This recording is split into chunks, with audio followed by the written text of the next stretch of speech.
Kumusta man ka ma'am? Kay na samad mo ka o sa may yung na Nilayat mo to from third floor down. third floor from down? Third floor, and then nanay ka ng ladder from second floor down. Oo, so kuan ka nang nangurong pa sa adlok. Nay ni assist na ko mga staff record na ko diri sa kuan sa kabra. Ang ladder na lang dahil ni may mga gisalikan. Oo. Hindi na umagdan nga nag-standby yung siya daan dito mismo sa mga bodega. Dili gid siya, gibutang nila, gikuha nila ang ladder dito sa bodega, gibutang nila diri sa front. Kay mo na may only way nga maka-exit ta. Kay ang diri man gud sa stairs, kuha na siya itom na kay ang atuba. So dili na not possible na siya. Tingnan na ma'am ka nang gabi ka baga sa aso?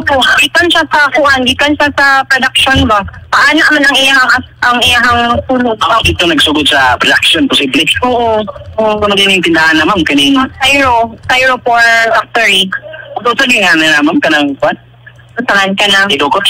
Installation po. Insulation. Styro and installation nanta. So mo na inyo ang paninda. Oo. Mo na yung tindahan, diri ka nag-start. Oo, ubos kay tindahan, second floor kay kuan siya kana stock rooms, kaya third floor kay residential. Kaya mga katulgan na sunog kapi? Oo, grabe kayo po siya. So, iblingaw. If wala naging ka magkakuha na ito, makuhan ka. Masama di ka, mauntas. Oo, kay kusog paspas man kayo in just a span of 15 minutes na inisiga na siya. Ikaw, concrete man ma'am? Yun sa mga pagkatap sa karir? Kuan, kanang connected naman doon sila nga building residential o ang production, connected niya. Daghan ka ng styro basta sa mezzanine. So, ipangkuhan lang, ipanglaray lang. So, mo na nagkonekta sa mga. Oo, so basin no auto kay kuan, flammable kaya siya. Yung tilingan ni kay Midokod ko. O na yung linungdan ko ma'am. So, Possible yun, ground kay mas kung tanaw ni mo ang damages, mas nakuha ang damage yun diri totally kuan, di siya totally destroyed or ground zero gid siya ba.